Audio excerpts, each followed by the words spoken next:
don't know why I decided to do this. So I'm issuing a challenge. I'm calling it the Tattoo Challenge.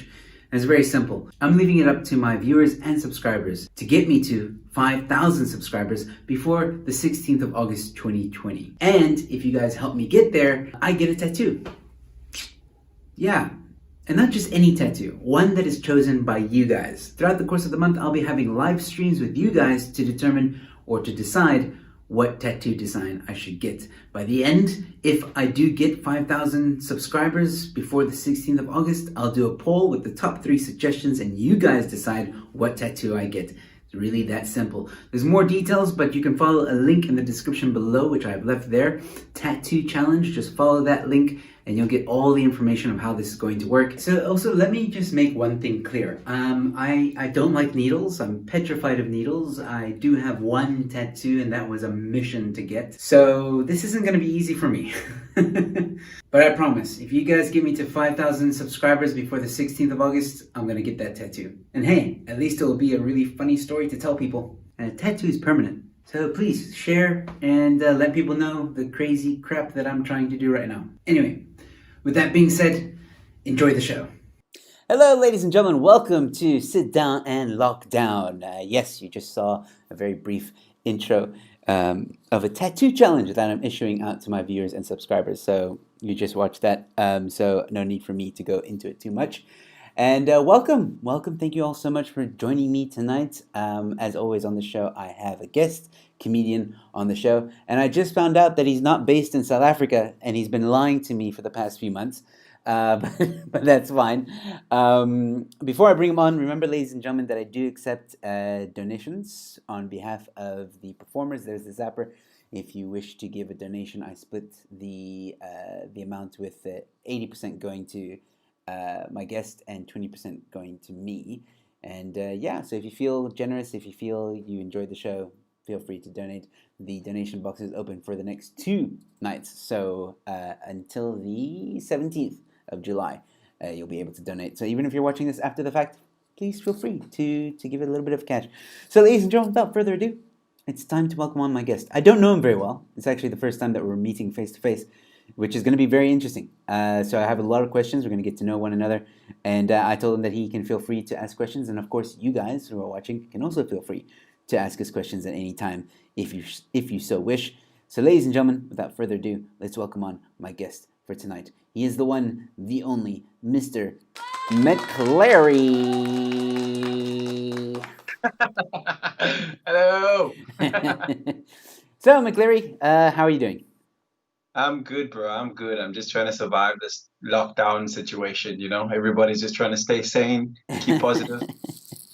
Yeah, so you were very deceiving with your username because your username on YouTube is McClaryZA. So I always thought that you were in South Africa, maybe in Joburg or Durban or someplace like that. But no, turns out you're in England. Yeah, man. The UK. I'm all South African. That is why I'm always referencing myself as South African. But I am here. Yeah, came to the Queensland 4 years ago. Okay. It's all right. It serves a purpose, but I'm no longer at home. I go back quite often though. So Okay. since being here, I've gone home about twice a year, every year. So yeah, I try and keep it real. I've got a 3-year-old as well, and she's got a British accent, which is killing me because I'm the only person in my house that doesn't sound like I own slaves. So I'm trying to get her to connect with the South African side as well. But you were telling me that you have I'm sorry, you said a wife or girlfriend that's also British. Yeah, so my wife is Wife. originally from Trinidad, but she's been here since she was 4. So she's probably more British than Trini. But that's the reason why I came here, basically. She was in South Africa for a couple of years and wasn't quite working out with work and stuff. And it was much easier for me to come here than for her to change her jobs and things there. So I was like, it's fine. You did it for a bit, so I'll give it a go. And yeah. And how is it going? How has it been in England? Like, are you enjoying it? Do you like England? What's that like? So like, that's a good question. Now you know how I feel. Now you know how I feel when people say like, "Oh, but what, do you miss America?" Like, I I had been here before for like a quick holiday, and I didn't like it because British people are very different. They're very cold. There's no like Ooh, Ubuntu your wife is vibes. not gonna It's like that. and she knows what I think about this place, but it does have some of its upsides. So it's a big, big international city, right? So for example, I've seen Chappelle 3 times since being here, which Nice. is like I can't describe how happy that makes me to have had that opportunity. Mm, You can go travel quite easily, quite cheaply, much cheaper than it is back home, mm. much cheaper. You can go see shows and things. Other than I saw Black Star, Most Def and Talib Kweli, and I saw not Common, Pharoah Monch, Hmm. like these kind of people that I would have never thought. Oh, and it wasn't even like I was looking for them. Somebody just said, "Hey, by the way, Black Star's going to be on the weekend. You want to go?" I was like, "What? What?" And I just did. So in that respect, it's quite cool. A lot of like homely things, not so much, but it gets a job done. The Mm. idea is to kind of set yourself up for the rest of your life, right? Yeah. So And that's the plan. what do you do for a living? Because I know you said off air you've been doing comedy for about a year, but obviously you've been doing something else for a living. What do you do? So I'm a chartered accountant and I'm using to pay the bills. All right, chartered accountant. Damn, you're a smart guy.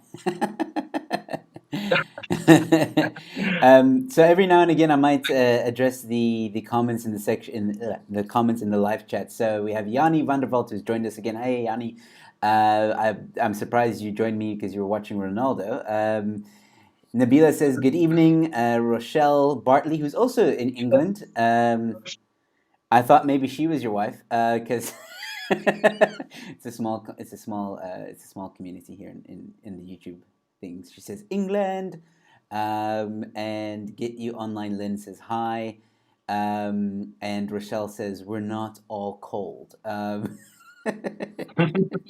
She's quite nice. I actually do know Russia. She's quite nice. I've been to England. I had the pleasure of being in England once when I think I was 15, 16 when I visited England. I have an aunt that lives there. And yes, it is a very cold place, but the people were amazing. I was a bit naughty. I used to skateboard and I went to the local skate park that was near my aunt's place and I disobeyed all the rules. You know how they say like you shouldn't speak to strangers? Well, I made friends with strangers, and I basically skated most of England and London, and it was a lot of fun. My mom was worried sick because they couldn't get a hold of me, but it was definitely worth it, and I enjoyed it. London is a very nice place. Um, It's pretty good actually. So I'm a rollerblader, and I go to quite a few of the skate parks and stuff. It's great for that. Like there's only two places better: Canada and Australia for like skate park per population. really? Um, yeah, yeah. Canada is ridiculous. I was living there for like 8 months or so, but I was in the States when I was younger for a couple of years as well. And Australia, I just know about. I don't really know if I want to live there because Australians, but no, I'm sure it's a nice place. I have heard that Australia is a skater-friendly country. I didn't know about Canada being. I mean, I know there's great spots in Canada, but I didn't know it was that much popular. So you were in the States. When were you in the States? When I was younger, when I was 5 till 10, Oh, somewhere okay. around there, and then when I went back in 2012 or so, I was in Canada and the States for like 8 months. I was work kind of related, And and then when you some were holiday. when you were a kid, was that like holiday or that was like what your parents were just staying there for a bit? Oh yeah, so I was there for like 4 or 5 years when I was a kid. Okay. So I started school in the States, like went to kindergarten, learned to read. That's why my accent is a bit of a hi, how you doing? You're right, right, right. Like that. You and I have the same accent. That's what. So it happens when you live in so many different countries. Yeah. Where did you So stay in the States? so initially we stayed in Detroit, Nice. not like today's Detroit. It was still when it was the Motor City, Mm. like back then. And then stayed in Mississippi of all Oh, places for quite a few okay. years. So like home of the KKK, if anybody is interested. It's a good old place there. Hey there, boy. That kind of Yeah, place. that's but obviously, did you enjoy your time in the States? You can be honest. Don't worry. When I was younger, like you don't really know, right? You're a Mhm. kid and you're just forming your view of the world. Look, we were broke as shit. I mean, really broke. So it affects your opinion of the place. When I was older and I had some money, I could experience a bit more and enjoy it a bit. But it's not my favorite place in the world Mm. because Trump now, traveling, just general law and order. So you know all the BLM stuff that's happening now. It kind of triggered a little bit of stuff Yeah. because I remember being there and being pulled over a lot. And I got training, fortunately, for my work on how to deal with the police. Hmm. So they were like, listen, and it's not like South Africa. You gotta don't ask questions, don't make any sudden movements. If they come, put your hands on there. Don't roll down the window. Just respond to them nicely, etc., etc. So all of this stuff happening, I was like, oh, I remember one or two of those hairy situations. Is what it is, though. Yeah. Unfortunately, you're right. There are areas in America that unfortunately racism still is. How do I say this? I wouldn't say preserved because that's the wrong word to use, but it's there. Um, uh, Persevered. sorry, say that again. You were cut off. I said it's persevered through the. Yes. It's persevered. Yeah. And Yeah. yeah, it's a tough one, man. Because as you know, I'm American. Yes, I'm a Trump supporter, but not for the reasons that people normally think. I don't like a lot of what Trump says. I don't agree with a lot of his policies, but I don't like Biden either. I mean, Biden says the weirdest shit. I just can't get on board with that guy. If there was someone else like a McLary that was running for presidency, then I'd probably vote for you. So yeah, So, we're not left with a lot of good options. I'm sorry. yeah, it's classic douchebag versus turd sandwich. Like that's just Exactly. politics. Look, I mean, Trump has done a lot of good things for the states, but unfortunately, I think, yeah, the way the media acts with him also doesn't really do it justice. But again, um, I, like any president, um, you can't. He's an interesting one, and I think America does need to look at itself because we have progressed to a certain degree, but at the same time, it's almost like that progression hasn't affected enough. And I'm saddened to hear that you were in a rough situation in the states, man. But yeah, I imagine that I would even get a bit of that flack, because of the color of my skin. Yeah. So, I mean, it's a it's a place. It's not unique to the States. Like wherever you go, you carry your body around with you, so you experience the different flavors. And actually, that's quite a bit of the stuff that I use in my comedy because every place has a different flavor, and I've been called all kinds of different things. So both bad and good. I mean, races, as in I've been classified in different race classes, and also the slurs. mm, So it's like, yeah, for me, it's identity and racial identity in particular is a big part of who I am, mm. and it finds its way into my comedy because it just it's a reflection of yourself, right? So Yeah, that's actually very interesting that you say that because I feel somewhat the same way. Because in America, I would be classified as Hispanic, and I would have my own kind of boundaries and hurdles to overcome. But in Egypt, when I stayed there for a few years, I was definitely regarded as American and hated because I was American. They discriminated very much against Americans, and I was beaten up and bullied and stuff like that. And then here it's kind of like it's a weird one because I'm not white, I'm not colored, and I'm not black, but I look colored, sort of. Um, so I don't know what I am really in South Africa, but I just say I'm South African. Like I do have the passport and everything, but it's an interesting position to be in. yeah, and that's how it is everywhere. So over here in the UK, they've got this conflated Afro-Caribbean group, Afro which is just, Caribbean. just yeah. So like it's almost like at one point white people were like, listen, we can't call them blacks anymore because that's just too racist. So what do we call them? And they were like, well, who's the blackest people I know? There's Kwame and Jamal from Jamaica and from like from Kenya. So let's just call it Afro Caribbean. Let's just, I mean, it's kind of yes, man. Interesting, interesting. So are you Afro? No, you. Where would you classify it? Like, what do you identify as? It's one category here. So when literally I filled in HR forms and they're like, ethnicity, white, Afro Caribbean. I'm like, I'm one of these. I'm not this kind of black, but I'm this kind of black. So so weird.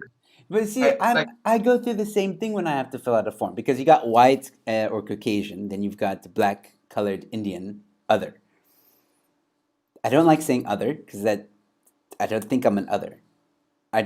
But I don't know if I can get away with colored because I don't like I yeah like I'm not white. I don't know. stuff matter really. I wonder if one day if we'll get to like the same place that we have with genders, where you can be like, look, I don't associate myself with being black or colored. Like, call me black curious or something, because Black I want the curious. privilege, but I also wanna, be able to do sports. So like somewhere to be. Well, I don't know. People seem to get pissed off when you say, "Oh, I'm human." Now that's a problem. But I mean, we are like you have blood coursing through your veins right now. You're made of flesh and blood and bones. I mean, that's what a human is. So I don't know. As some people seem to think that that's an insult more than anything else, which I think is ridiculous. Mm. What legitimately for me, race has less become about how I associate and identify myself more than to understand the social cues of where I am. So I need to understand what race you think I am so that I know how to respond to whatever you're doing and saying and whether you're trying to be insulting or not. Because really that's what it's about for me. It's less about like I feel like I am person X or colored or black or whatever. But I know that if I'm in this context, you'll have certain preconceived ideas, and then I need to be able to react accordingly. Like if you're gonna be afraid of me, that's cool. Some parts of the world, like in West Africa, I was working there for like 3 months in Ghana. Hmm. I was white, bro, like legit, like the lightest person like around. So, so people would like come up to the cars and try and sell me things. They'd be like, "Hey, white man." I'm like, "Who the fuck is a white man?" Really? But isn't Um, isn't that amazing though that you can go somewhere and be regarded as white? I mean, that just shows you like how warped some of these labels and perceptions can be. And that's my point. Like if we can just not look or be so concerned with the color of our skin. At the end of the day, I'm chatting to you. I don't care that you're colored or England or Afro, whatever. It doesn't. You're a person and a man that I am speaking to and having a decent conversation with. That's all I care about. Um, if I say something that offends you, I don't mean to. I definitely don't, and I would like you to tell me if I do. But I'm looking at you like a human being, decent, smart, highly intelligent, and also well cultured human being. yeah, man, and that's so I always try and give people the benefit of the doubt, right? I'm Same. always like, for me, offense is about intent. So if you mean to be offensive, even if the terms that you use aren't particularly offensive to me, maybe because I haven't been taught to be offended by them, you intended to be offensive, and therefore I should be okay with being offended.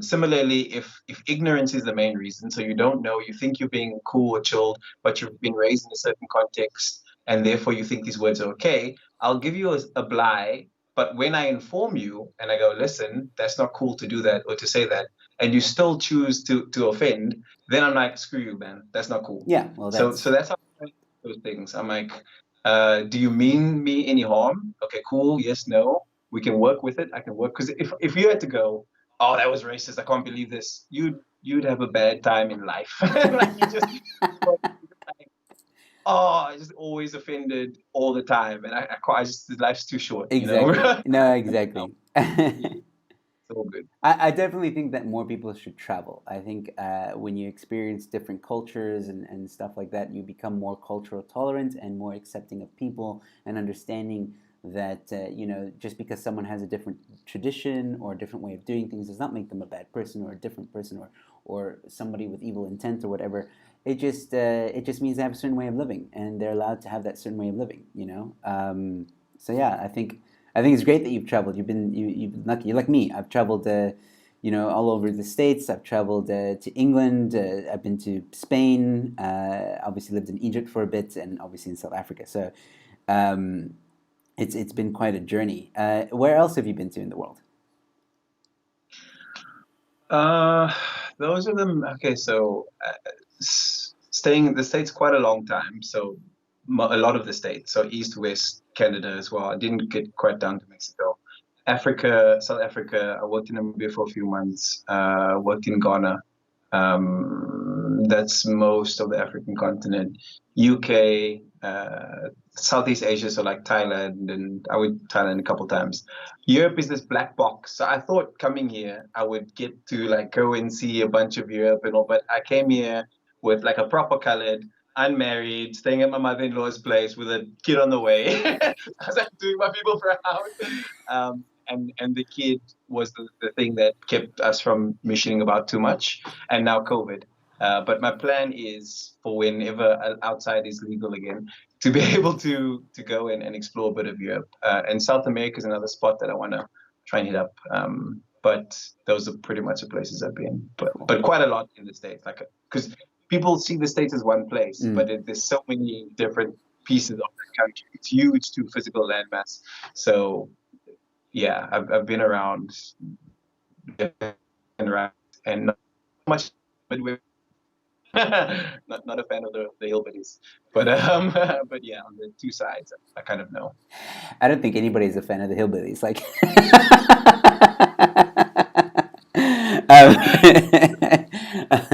all right, so that is fascinating. I would like to know. So now you said now you have a kid. Sorry, is the kid still on the way, or you had the kid? No, we had. She's 3, turning 4 soon, actually. Okay, cool.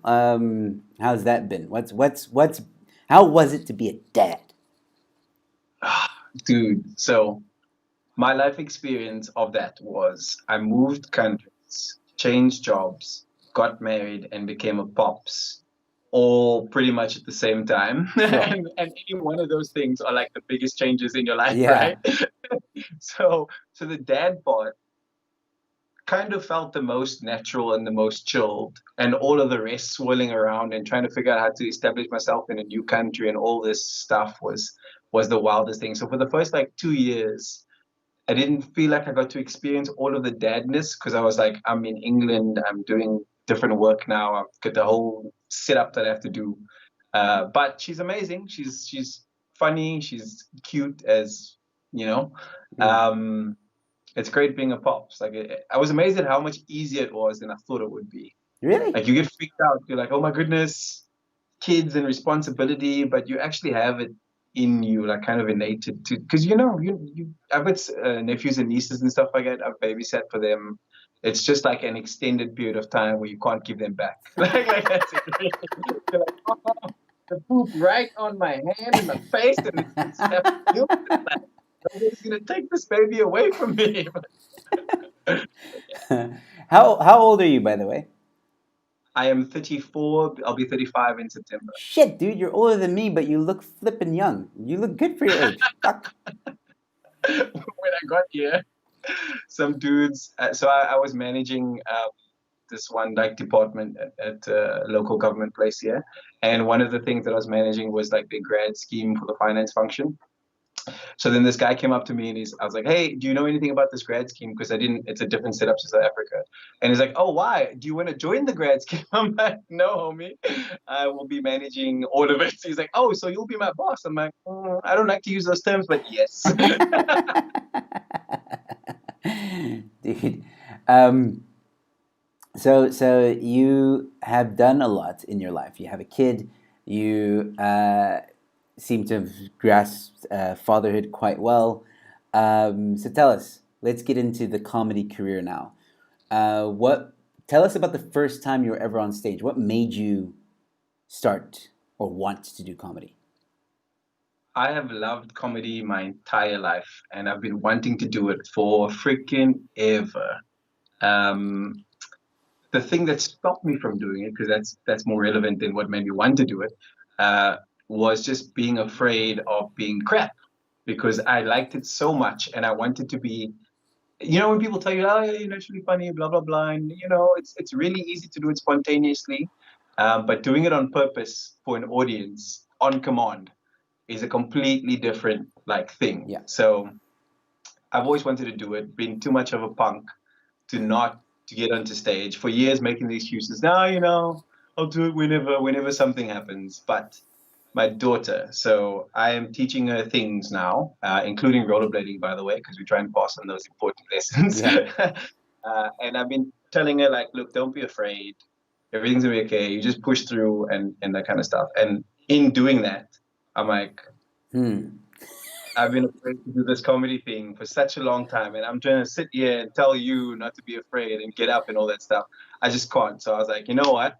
Last year for my birthday, I told my wife, I'm doing this thing. I cannot look at my daughter in the face when she falls. Tell her she needs to persevere.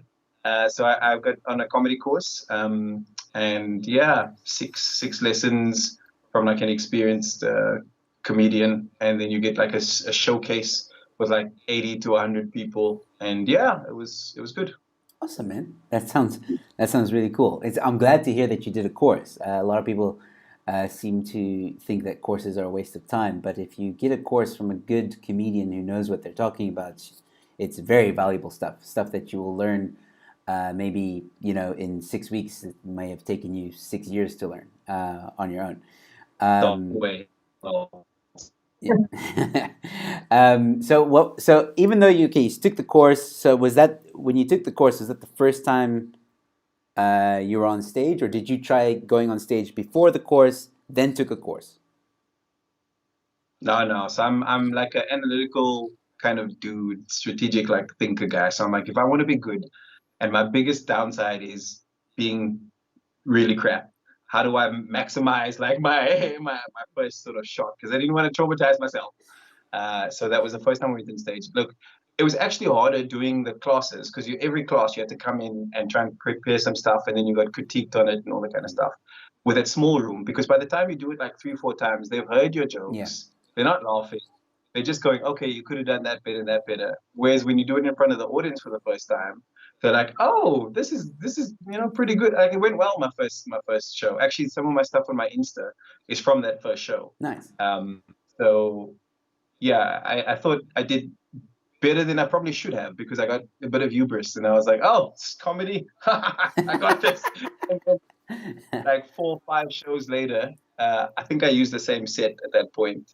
I walked in to this gig and I saw the audience. Now remember I said a lot of my stuff is about me and there's some racial stuff in there as well.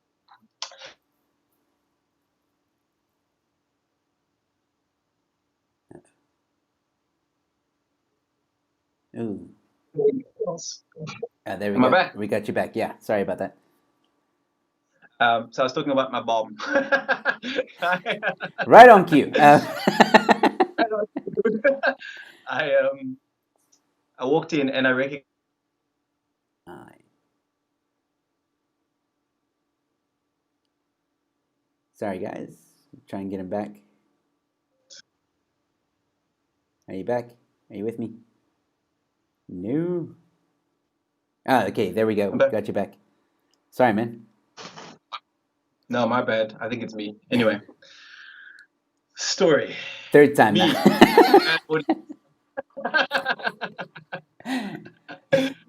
Didn't think it was gonna go well, but hadn't prepared anything else. So stand and deliver to the best. That was what we were taught. You perform, like you do your thing. And I got like not quite crickets, but pretty close. And that's when I realized that I need to be a better comedian. I need to be able to look at an audience, have a versatile amount of material, and then adapt according to who and what I see. So that's what I've been working on since is broaden the breadth of my material, and then to be able to adapt as fast as possible. For now, it's more about testing it out, and this COVID stuff isn't. So this stuff isn't working so well because you don't really know if it's working. Mm. If that makes sense. Like Yeah, people yeah. are going yeah and stuff, but it's not the same feedback. No, no, you're So missing that live reaction. Yeah, yeah. which is very important. But I mean, I'm still early days, so it's about building up the muscle, getting used to it, and seeing where you can go. Really. Yeah. Okay, so I have a question to ask, a very important question, I think. When are you going to be part of my roasts? Roasts. Mm. Because you're there I've in been the thinking, comments every now and again. Come on, you know you want to. I've been thinking about it, but like, to be really good, you have to be a level of harsh. And I don't feel like I want to do that to like I'm not gonna so I'm hosting Laughter Knockdown on Friday, right? Oh, And I'm good, gonna cool. for the people watching, Yeah, surprise, surprise, be a little roast element in there. But that's fine with me, like a short and sharp. But for like a whole roast show, you kind of need to be pretty hard hitting. I've seen some of you and they're amazing, like they're hilarious. But I'm just like, it's just not me. It doesn't feel like yeah, I know. if I find somebody I want to roast, particularly that we have a really good relationship with, then sure. But shy of that, like Well, I that might make people feel bad, well, or I might feel bad.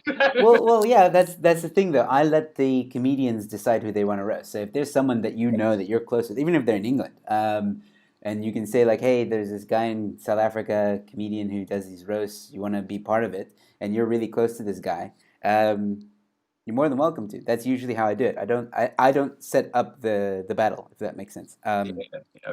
I'd rather the comedians do it themselves. I do instigate, obviously. Like I'll put like a, hey, I'd like to see Oba King versus Bevan, and then they kind of decide. Speaking of Oba King, he's actually in the chat. He says, Mac, your Oh, beard really? your beard is messing with your Wi-Fi. Did you catch that?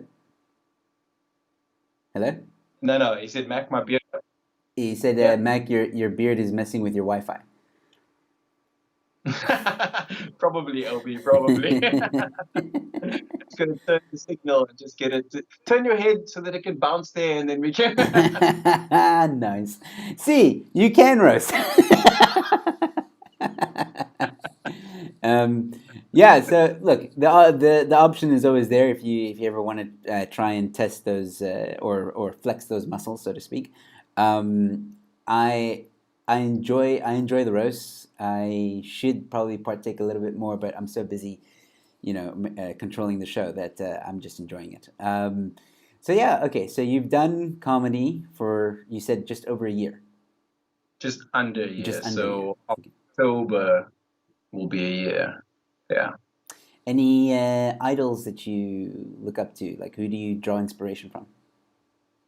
My number one favorite comedian is Dave Chappelle. Nice. I actually worry sometimes that like because his sense of humor, or at least his product, is a lot of how I formulated my opinion of comedy. Mm-hmm. That I get scared that sometimes I'll put some stuff that's more him than me. So like his character Tyrone. Yeah.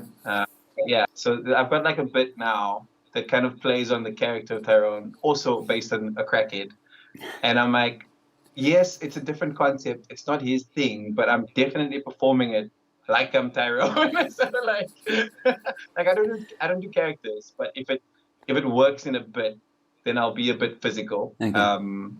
Not like Lee Evans kind of physical, but Mm. like just a smidge. Yeah, yeah. Works. It adds to the flavor, I guess. Anyone else? Yeah, I mean, there's a bajillion people. George Carlin, Richard Pryor, so. So let's talk modern day because this could take forever. I also quite enjoy. But lately, so she was on doing a show the other day on Laughter Knockdown. Adriana Palucci, Okay, yeah. La Palucci. I saw the Degenerate show, and I don't normally like the darker, cruder humor. The cruder, not darker. I like cruder not so much because it feels like it's a bit easy. Mm. If the humor is based on the crudeness rather than to enhance the actual underlying humor. Exactly. But she's so good. like when you have no expectations and then you just get blown away. Yeah. That's what I was like. Wow, this is insane. So yeah, she's one of my favorite comedians at the moment. my favorite kind of comedy is abstract, just mad, wild comedy. Because my theory is if I couldn't have imagined it, then you've just expanded my mind, right? Like this is how did you get from here to there? So that's like my favorite stuff. There's actually this Canadian guy, Mark Ford, Hmm. who is just insane. I saw him live once. I didn't know who he was. He was actually on TV in Canada, and I watched the TV show that was on, but I didn't know he was a stand-up comedian. Randomly went to a bar, and he was there, and I was like, "Whoa, this guy does stand-up." Blew my mind with how insane his comedy is. So I'm like, that's kind of where I want to go. That place where you walk out of one of my shows and you're like, did that just what the? That's my aim. Yeah, that is a very enjoyable type of humor. I think I agree with you. Dave Chappelle is also, he was the first comedian I ever listened to. Like before I even knew what stand up comedy was. The first comic I ever listened to was Dave Chappelle. I still remember my friend was listening to him, and I was like, "Hey, what are you listening to?" And then he's like, "Here," and I just heard this guy talking and people laughing. And I'm like, what is this? He's like, oh, it's stand up. It's a guy on stage telling jokes. And I'm like, oh, this is cool. And then, and then the rabbit hole just expanded with all the great comedians and stuff like that, like you said, Richard Pryor and all those guys. And Jim Carrey is to me abstract. I don't know if you would agree with that. Yeah, I mean he's very physical, so I like less his physical stuff, but yeah, he's definitely abstract in terms of his humor. Interesting. Yeah. It just seems so like I love his joke where he says, I forgot exactly what he was talking about, but there's this one part where he's like, when you're on a ledge, and then that voice says, "Jump." I just love that gag. I can't remember the entire gag, but it was a brilliant gag. And then he actually jumps, which was even funnier. And would you classify Robin Williams as abstract? Because he's also like everywhere. Oh my goodness. Robin Williams stand-up is one of the some of the roughest, like crude. Everybody sees him as like the happy-go-lucky character from his movies. His stand-up is raw. Like Bob Saget's the same. I don't know if you've ever seen Bob Saget's like stand-up. Because he was like the father from Full House.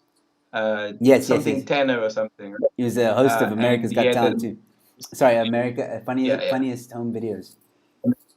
Yeah, makes fun of his own videos. So he had this like friendly persona, and those guys generally, when they try and break out of that, go hard. And Robin Williams is a stand-up. It's funny, it's abstract, but it's heavy. Yeah. Like you can't just watch. You have to like prepare yourself. You're like, whoa, just like if you want to like Robin Williams the way that you used to, don't watch his stand-up. Anybody that hasn't seen it.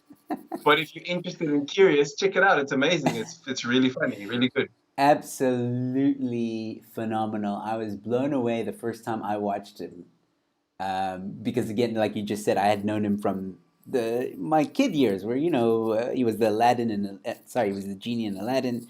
I knew him from Flubber and all these other movies, and then when I started getting to stand up, Robin Williams is stand up. I'm like, what? And then I watched him, and I'm like, this guy swears. Yeah. All the time.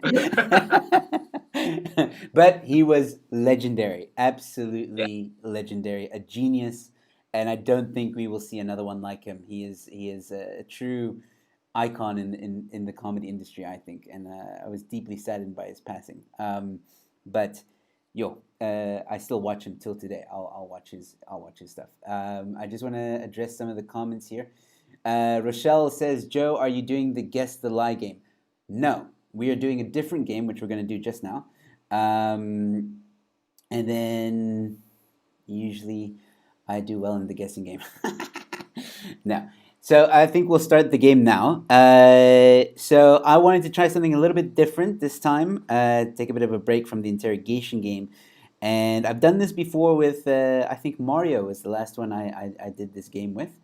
I call it the impression game. So what you guys need to do, all of you that are watching, just start commenting impressions you want to see us do. Now, a bit of a disclaimer: I'm not that great with the impressions. And McClary, are you? I suck. If you choose one impression that I can do, well, I rate myself for one. That's about it. So think Father of Our Country on our notes, just suggestions there. um, but other than oh, crap. Sorry. I have to plug in my phone. No worries. So yeah, we're gonna try and do a bit of impressions. If we do it wrong, it'll be even funnier. Hopefully. So start sending in those suggestions. Dory, like. Okay, so Yanni Dory. Yanni says Dory. Are you talking? Finding Dory. Like.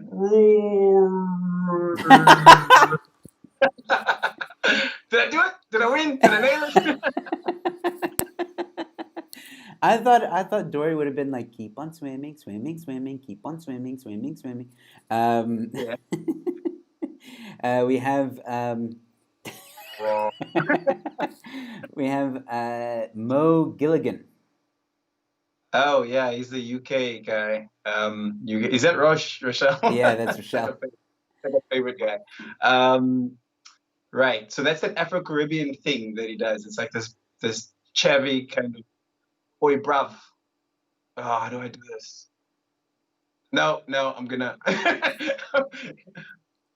little road man, yeah. Like I'll give him a step. I don't know. It's hard. I tried, Roche. All right. I don't. Let's see. Madiba. Okay, so Oh, right. I used to be able Go to for do a it. Madiba. I used to. I don't know if I can still. I mean, no disrespect here. Oh man, where is it? Come on, channel your Madiba. One nation, one nation. Our people will have to fight to see another day. One nation. I don't know. It's terrible. It's kind of like an Ewok.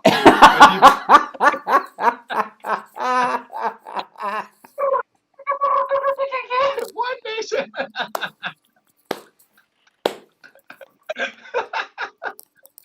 An Ewok. Well, at least I know I can do an Ewok now. Okay. Team Madiba, but like if it's not as good as I think, maybe don't tell me because I can't. No, it's fine. Channel your Ewok. So the way I'll channel my inner Ewok Madiba. The way I try and do it is I try and like catch onto a phrase, Mm. and I use the inauguration speech phrase. So it's like, never, never, and never again will you mess with my nigga McLeod. No, that was good. That was definitely good. That was really good. All right.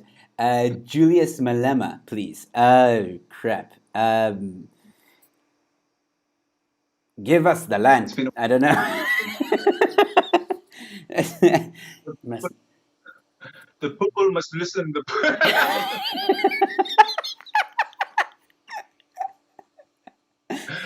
I'll be honest, it's been a while since I've actually clicked on a clip of him, so I'm trying to remember like what he sounds like. You just read the funny outtakes of what he's saying. Well, here's one. I think Julius Malema. Brr, pa, brr, pa. That's all. People is ANC. I don't know.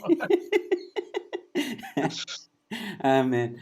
Okay, so Oba King says McClary, Cape Town Gachi. Awe, mo break up, hule kala. Hello, girlie, coming to my taxi, man. You looking nice, mwah. I'll give you discount. I like it's full price, but come anyway. Man, I can't do that accent, man. I wish I could. I've I tried. bro. Like you got Krusty Park, like cross the way, retreat. Like, I used to went to the homies all the time. They're like they taught me like, yo, you can't sound like that here, bro. You gotta fix up, son. You're gonna get in a taxi. You gotta data line. You gotta learn the stuff. You can't be like Third Avenue. Oh, that's your wallet. We have another suggestion. No, that's not a suggestion. Sorry. Let's see. The Godfather. Yanni suggesting The Godfather. Okay. I'll make you an offer you can't refuse. come in to my show. You tell me about fishes and Julius Malema and Nelson Mandela, McLary. I'm going to show you a thing or two about comedy.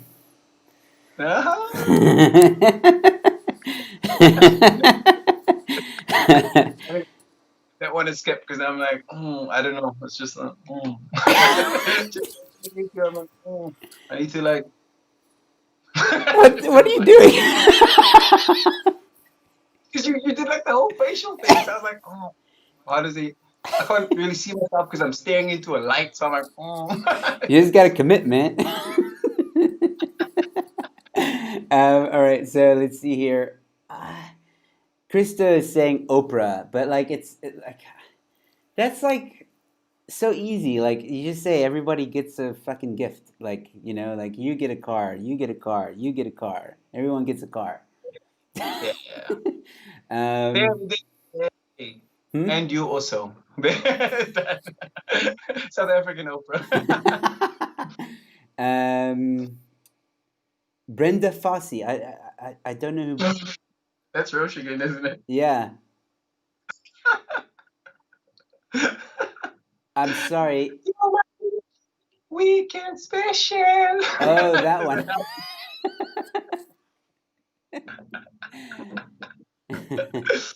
Oh, snap. She says, Joe, you sound like a bird that's excited. Like the good pigeons from Animaniacs, like that. 100%. All right, so Yanni says Darth Vader. Okay, so I use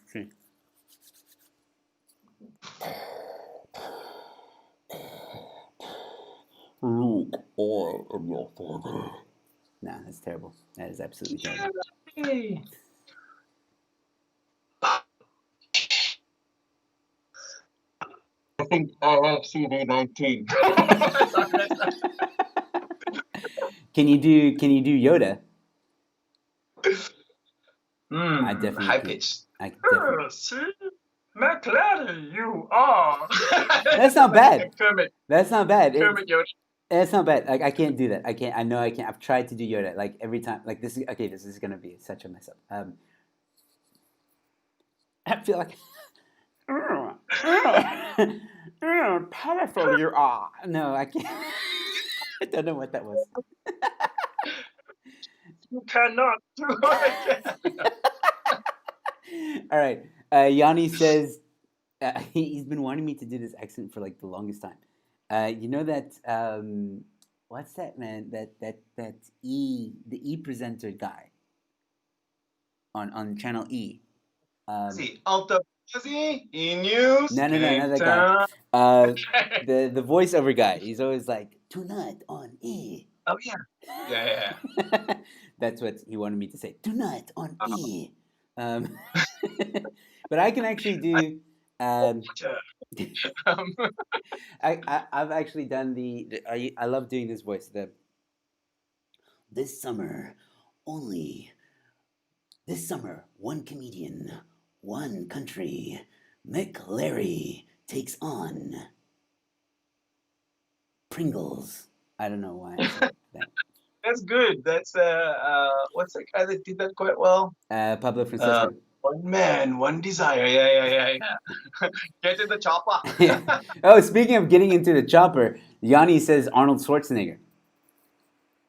We've got to get out of here. Get in the chopper. Wow. Get in the chopper. You went Irish.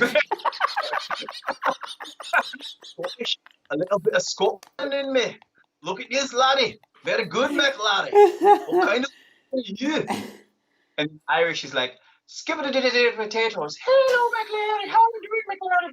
Would you like a little bit of Eunice? It's like I think of leprechauns, and then it's like a little bit of McLaren. I don't know. A little bit of McLary. Why did you have to do the? Why did you have to do the? Skip it the potatoes. It's like a phrase that like gets you in, and then you try and go with the rhythm. So it's like Russian is Kalishnikov, like Kalishnikov. I kill you with In Mother Russia, I kill you with Kalishnikov, my friend. You don't. But then I think I go like Hungarian. I don't know enough about that part of the world. Like I don't know No, it's the like difference. it's like Geographically, I it, apologize. But like, I don't know. it's like me with the British. I have to say hot potato, and then I can hot potato. Would you like some tea? It's terrible. It's a terrible British accent. The British, there's like a million of them, and like I can't distinguish between them. So I mean I can, but it's like the Scouser and the London accent is closer to what you were doing, which is like a posher, like Oh, okay. I don't know. It's just so many of them. I'm just like, nah, it's fine. I'll give it a pass. I'll stick to some of the other ones, a bit easier to get. All right, we'll do one last one. Elba King saying Bane from Batman. Hmm. Oh man, Now you there was a time when I was actually trying to do the Bane voice. Like I was actually rehearsing it and trying to get it down. But it is really, really difficult. also he's got that respirator thing as well. So it's like Uh, you adopted poverty. I was born in and raised by it. I didn't know. Shoes without holes till I was 3.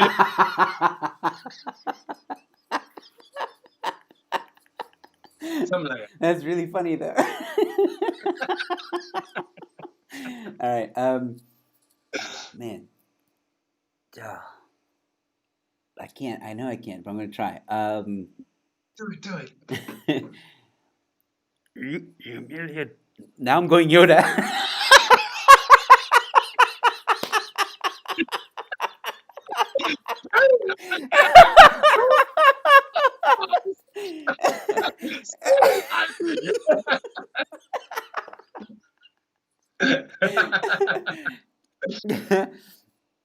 You merely adopt. No, fuck it, I can't do it. Oh man, that's funny. All right, so I just want to. Everyone's enjoying this, by the way. Rochelle saying, "Haha, it sounded like a Wonga advert." That's Yanni saying that's very good. Everyone giving laughing emojis, and Yanni saying the Irish Arnie was cock funny. Um, um, yeah. So what's wait? Yanni says he will pay for something. I'm trying to find out. Sell me Avbob. Is that what you mean, Yanni? I don't know. Oh, I don't know. It's on the box. Rochelle. Long time now.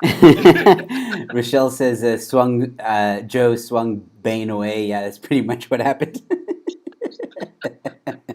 Oh man. Okay, so I see that we're approaching the hour already, man. Fuck, this was fun. I enjoyed the impression game because I never know what the people are gonna say, and it's a nice little challenge as well.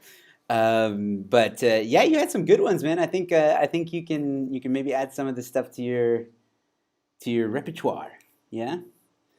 Hard work, and then when I feel like I'm ready, I might put it up. But it has to be with purpose, right? So Yeah, I'm obviously. definitely finding an avenue for the Mandela one. It's already in one of my sets, but I'm thinking of another channel for it, another avenue for it. So And we'll see. an Irish Arnold wouldn't be such a bad idea too.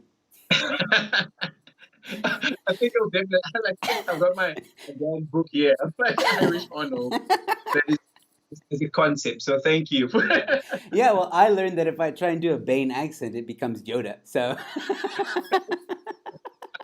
Super. Okay, I'm gonna try it one more time. You merely adopted. No, I see. Okay, well now I know I can do Yoda. I can do Yoda now. Like.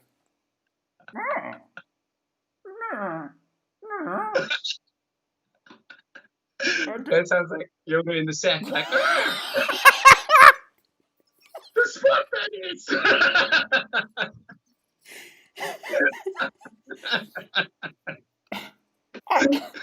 Coming, I am.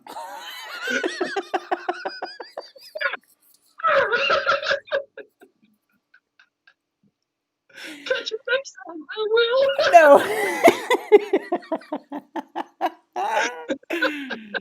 Oh man, that was That was funny. My stomach is hurting now.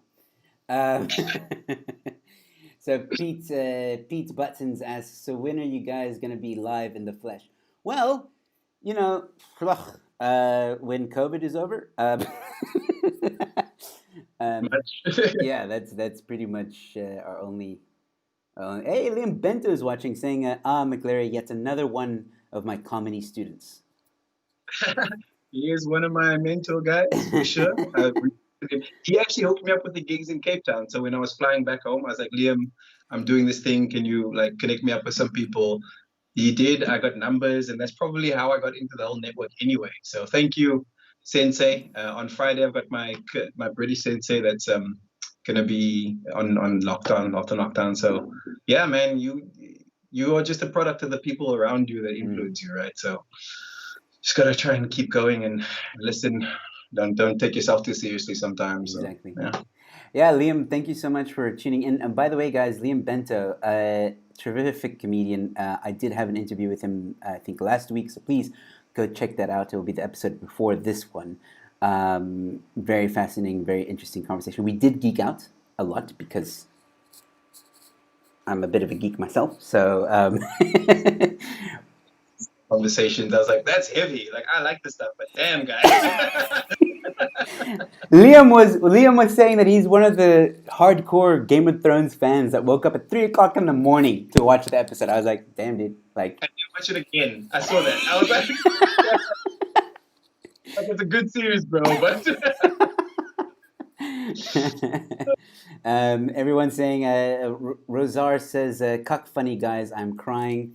And Pete Button saying, where is that comedy church service?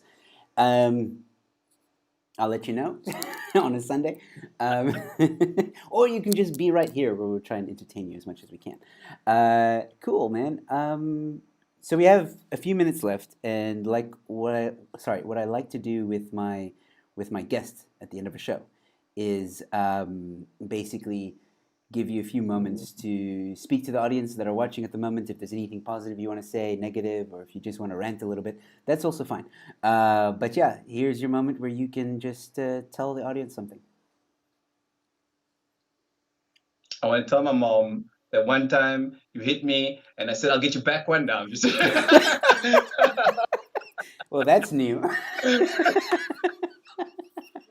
bigger stage. You did a bigger stage. um, my mom doesn't hit me, guys. Just say she's amazing. I love her. I am doing a couple things. So I'm pretty new into the comedy game. I've done a couple gigs coming up. I've got Laughter Lockdown this Friday. Mhm. I'm hosting. I'll be releasing some guests information as we go through the week. I've got another gig on Sunday, which is like a heckler show. Maybe I won't give the details out because that show's a bit rough. I don't know if I'm going to be like, it's good practice for me, not so much for you. um, and then I'll be on Doc Comedy Show, I think in August the 13th or something like that, so in a couple of weeks.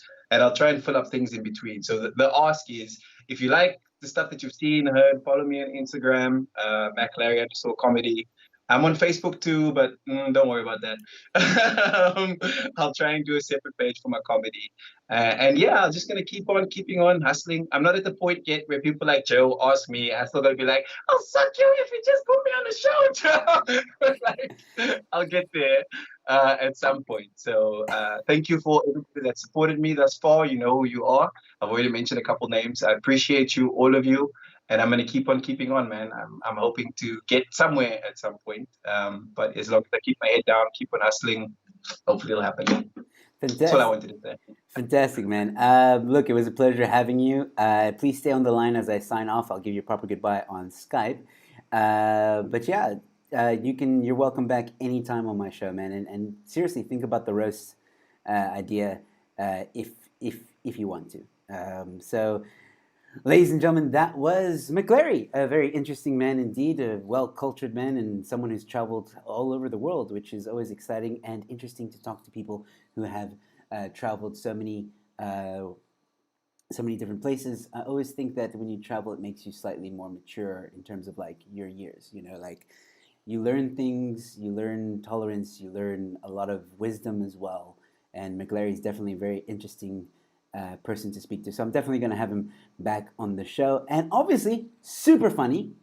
McLary, thank you so much for being willing and such a good sport to do the impressions game. It's not easy doing that game, but the point is we had fun. And thank you guys so much for watching and tuning in and giving your suggestions. Once again, if you want, you can donate to the Zapper here. 80% goes to my guest, 20% to me. That will remain open for the next 2 days, so until the 17th of July.